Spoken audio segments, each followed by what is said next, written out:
Hey everyone, Alex here. Gonna be showing you guys how to make patty melts today.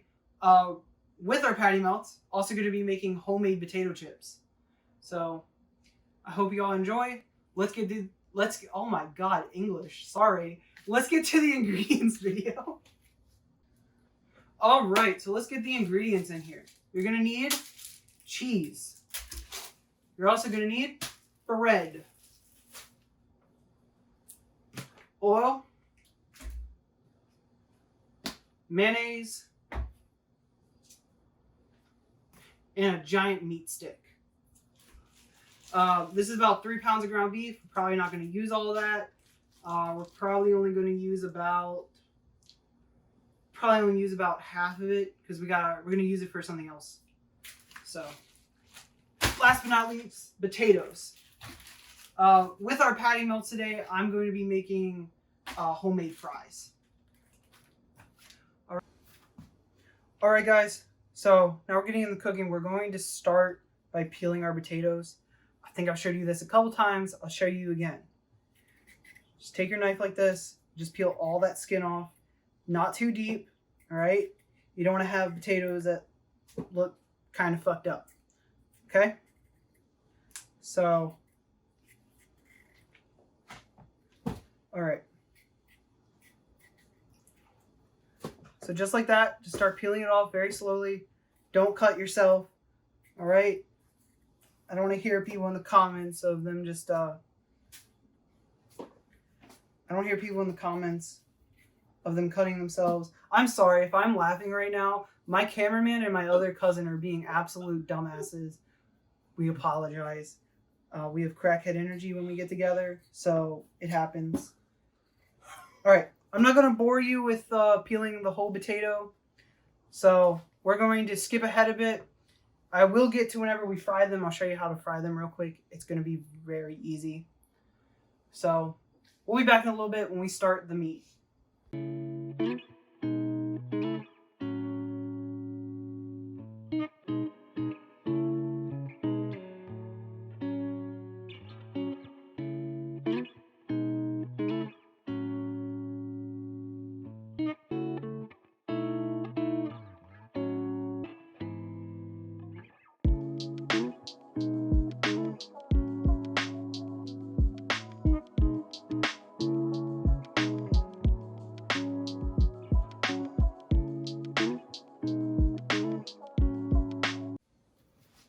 All right, so got our potatoes peeled. We are now going to start slicing them into chips.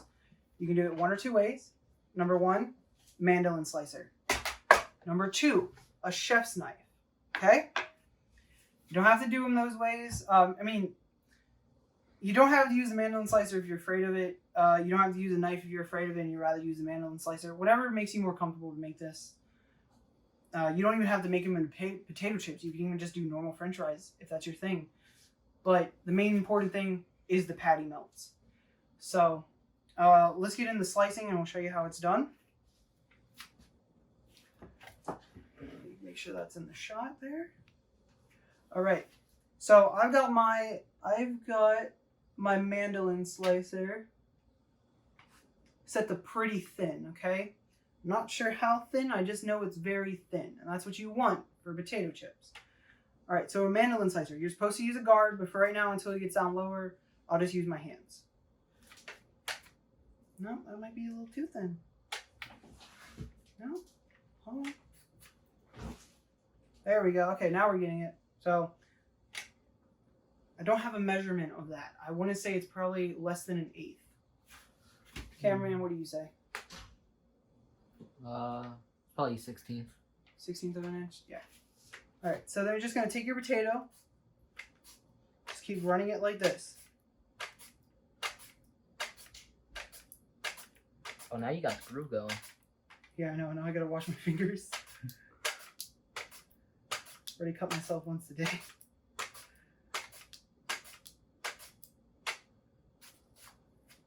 Oh, these are going to be so good. Can't wait. Oh, fuck me. Okay. Yeah, I'm gonna save it. All right.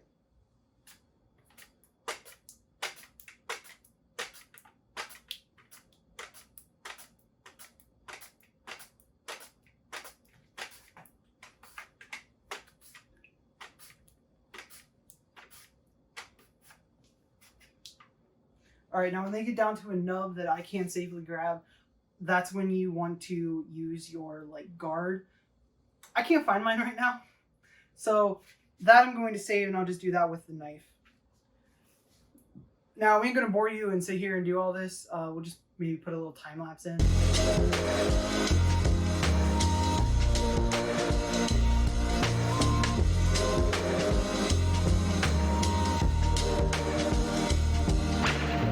Okay.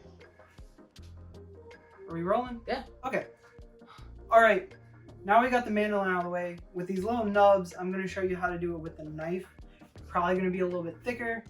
So just start and just gently push down. You don't want to move it back too much. Again, you want these thin. These are probably a little bit thicker. Yeah. Thank you, cameraman. Hopefully it focuses. Probably about 1/8 of an inch.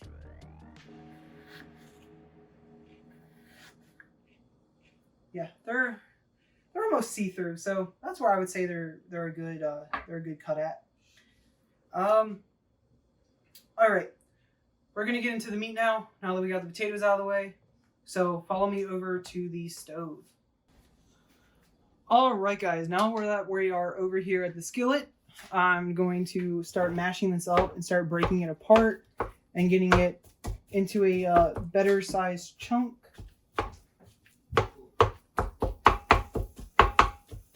Just gonna keep pounding it nice and good. I always pound my meat.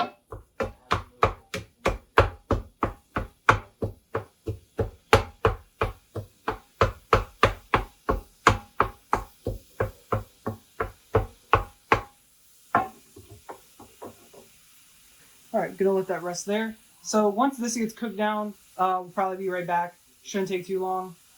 After we get done this, we'll probably jump to the fries.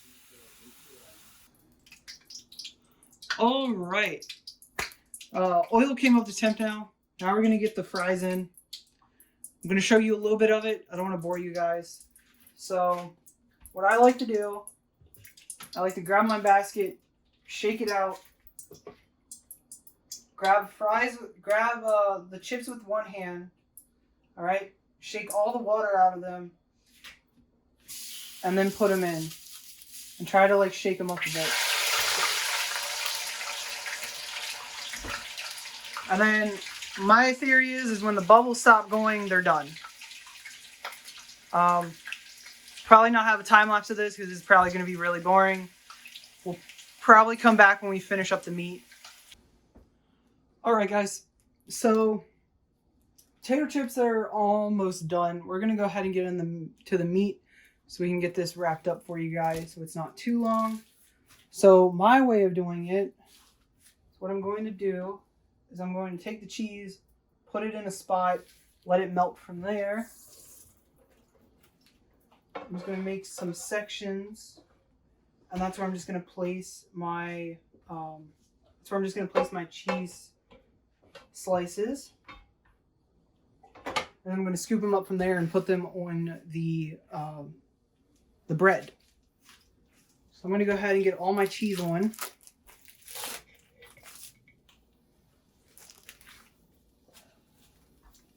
Can you start handing me cheese, Trevor? Since the tripod's more in the way. Yeah, it's a big boy.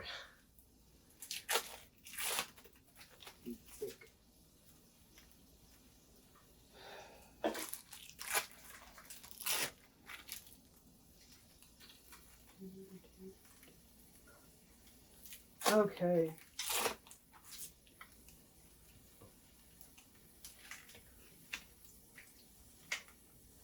Make sure I don't lose that. Alright, so what we're going to do is we're going to let the cheese melt, get nice and gooey, and then we're going to start scooping them up and putting them on the pieces of bread. Should be pretty self-explanatory.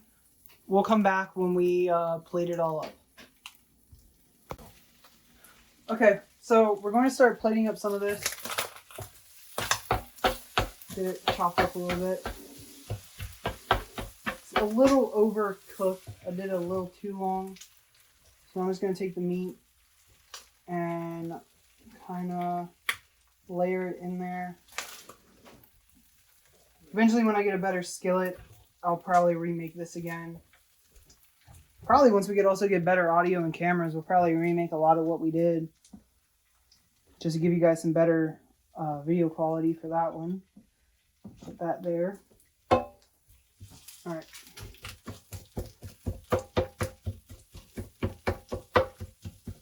So I'm just chopping it up a little bit. I guess you could call this also like a chopped cheese sandwich. I just thought patty melts and those were the same thing.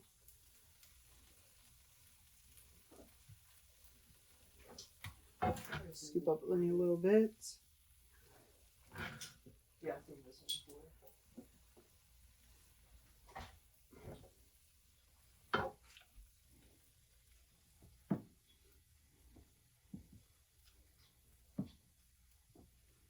Okay. That's basically it. I mean, these be some pretty easy like meals to do. All right, so we got everything plated. We got all of our chip done. All right, this is my girlfriend Destiny. Hi. You obviously know Matt. Hello. So let's give these a try. Here you go. Thank you, my boy. Yeah. It pulls apart. Here you go, babe. Nom nom noms. Okay, we were kind of testing these off cam, and they were pretty good. Shh. Please, toaster war. I'll let you take the first bite and give me your review. Okay.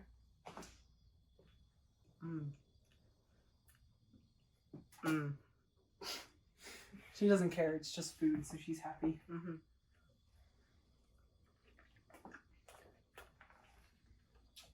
Those aren't bad.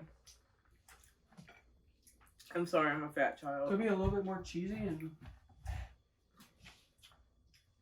mixed up, but they're not bad. I give it at least an 8.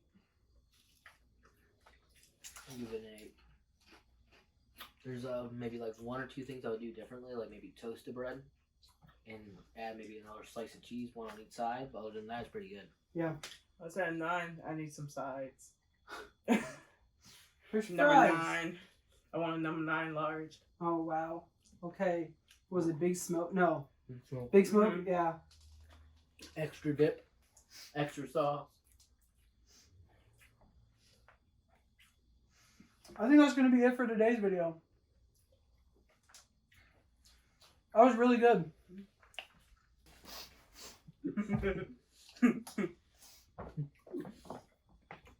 Well, I think that's going to be it for today's video. Stay tuned for Friday's video. That's going to be really interesting. And another thing,